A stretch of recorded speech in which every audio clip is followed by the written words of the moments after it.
कहीं आपका ये बयान आप पर बैकफायर भी हो सकता है, क्योंकि कहीं ना कहीं एक खास वोट बैंक पर आपकी भी नजर है अगर इस स्टेटमेंट को हम देखें तो। नहीं, भाई इसके लिए कोई आपको बहुत ज्ञानी होने की जरूरत नहीं है। आप 2005 से जब से एनडीए बना है उसके बाद से आरजेडी की कोई ताकत रही नहीं है। 2005 से आप आगे का इलेक्शन का आंकड़ा उठाकर देख लीजिए तो आरजेडी को कभी, आरजेडी या उनके द्वारा बनाए गए गठबंधन को कभी जीत नहीं मिली है। महागठबंधन का एक अपवाद छोड़ दिए जिसमें हम लोगों ने मदद की थी, उसमें भी आरजेडी जूनियर पार्टनर ही था। नीतीश जी के चेहरे पर चुनाव लड़ा था, आरजेडी के नाम पर चुनाव नहीं लड़ा गया था। जो वोटर जहाँ है वही चिपका हुआ है, या तो वो लालू जी को वोट दे रहा है या फिर जातीय कीचड़ में फंसा हुआ इस बिहार को आपको लगता है कि जातीय। अब देखिए, आप ही के बयान को दोहरा देते हैं। आपने कहा कि 25 वर्ष से बिहार का वोटर एक ही जगह चिपका हुआ है। अब आंकड़ों से बिल्कुल ये उलट बात आप कह रहे हैं।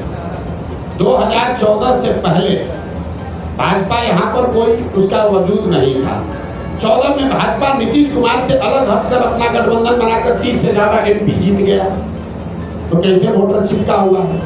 84 में इसी बिहार की जनता ने कांग्रेस को पूर्ण बहुमत दिया, 89 में जनता दल को जिताया, 95 में लालू यादव को जिताया, 2000 के बाद लालू जी और किसी को गठबंधन नहीं दिया, 2014 में मोदी को जिताया, 2019 में 40 में 39 सांसद एनडीए को जिता दिया, इस बार फिर 30 दिया है।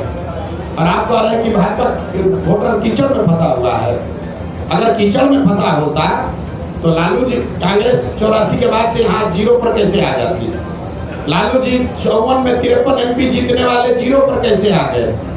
नीतीश कुमार 25 एमपी को 2 एमपी पर कैसे जनता ने उतार दिया? आप एक मिनट, उस प्रशासक का मैं विरोध कर रहा हूँ जिसने पूरे बिहार की जनता का भविष्य 4 सेवानिवृत्त अधिकारियों के हाथ में कर छोड़ दिया। जिस नीतीश कुमार की 2014 में मैंने मदद की थी उसमें राजनीतिक मोरालिटी थी। नीतीश कुमार गैसल पश्चिम बंगाल में, आप में से कुछ लोगों को याद होगा, एक रेल दुर्घटना हुई थी। नीतीश बाबू तब रेल मंत्री थे, 200 से ज्यादा लोगों की मृत्यु हुई।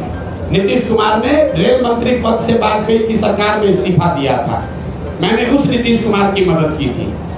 आज जिस नीतीश कुमार का विरोध कर रहा हूँ वो नीतीश कुमार है कि कोरोना के काल में हजारों लोग मर गए, उनकी मृत्यु हो गई, लाखों बच्चे, पूरे कोरोना से पूरे देश में संकट आया, लेकिन जितना कष्ट बिहार के लोगों को हुआ उतना कष्ट किसी को नहीं हुआ।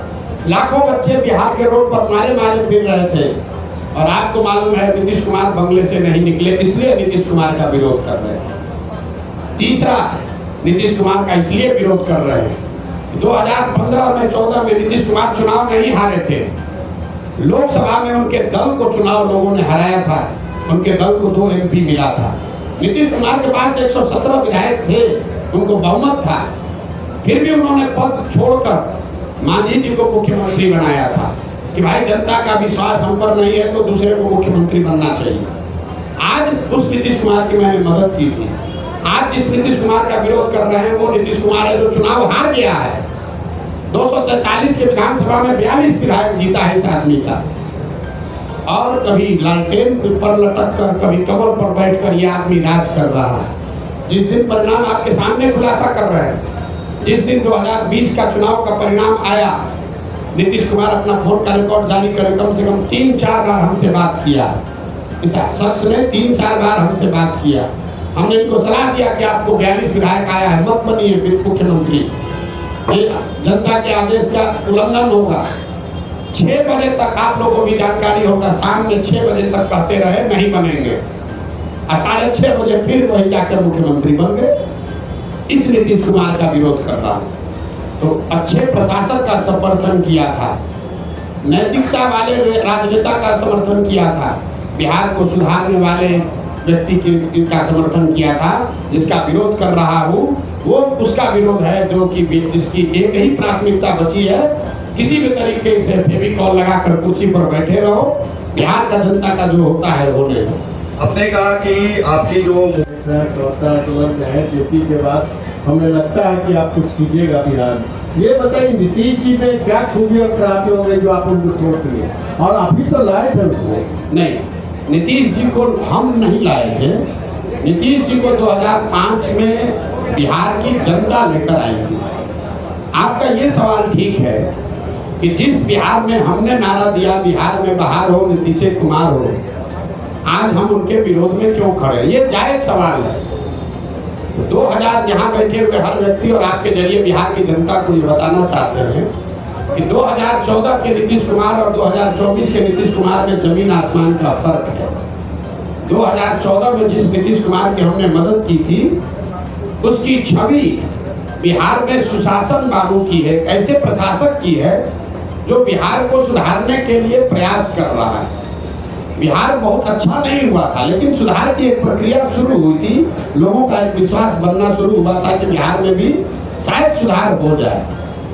आज जिस नीतीश कुमार का मैं विरोध कर रहा हूँ, वो नीतीश कुमार है जिसके लिए गांव-गांव में लोग कह रहा है कि भैया बिहार में लालू का जंगल राज, अपराधियों का जंगल राज देखे थे, ये नीतीश का जो राज है ये अधिकारियों का जंगल राज है।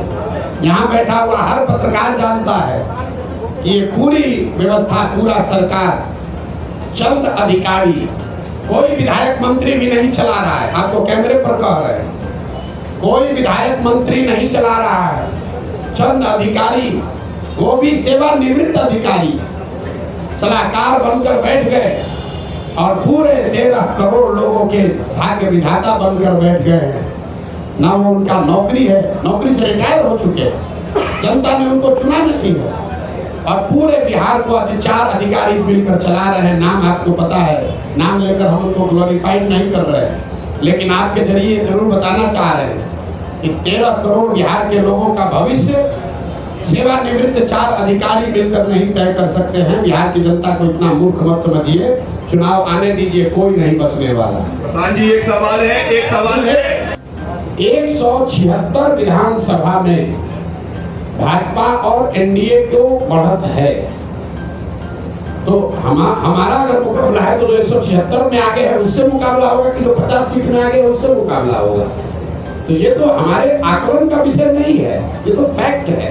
सबसे बड़ी पार्टी है बिहार में। किसने कह दिया आपको? भाई ऐसा है, अब अपने हिसाब से कहिएगा क्या लोकसभा में कितना सीट है आरजेडी को? 2014 में आरजेडी को 5 से कम सीट था, 2014 में 0 सीट था, 2019 में 4 गो सीट मिला। और आप लोग बता रहे हैं बाप रे कितना बड़ा दल है आरजेडी। आरजेडी, एक बात ध्यान रखिए आप लोग, आरजेडी अपने दम पर, लालू जी से बहुत बड़े नेता हैं, लेकिन लालू जी अपने दम पर बिहार जीवन में सिर्फ एक ही बार जीते हैं, एक ही बार जीते। दोबारा बिहार की जनता ने लालू जी को बहुमत नहीं दिया है। तो बड़ा दल का ढोंगा बिहार के दूसरे कोने में जाकर बताइएगा, हमको मत समझाइए। कितना उनको दम है वो हमको मालूम है। और वो दम का आधार क्या है? दम का आधार यह है 18% मुसलमान, जिसको आप 20 बरस से डरा रहे हैं कि अगर हमको वोट नहीं दोगे तो भाजपा आ जाएगी। आपने मुसलमानों के लिए किया कुछ नहीं, उसको भागीदारी नहीं दी, उसको हिस्सेदारी नहीं दी, उनके बच्चों के पढ़ाई की चिंता नहीं की, उनको लालटेन में किरासन तेल बनाकर जला रहे हो, रोशनी अपने घर में कर रहे हो।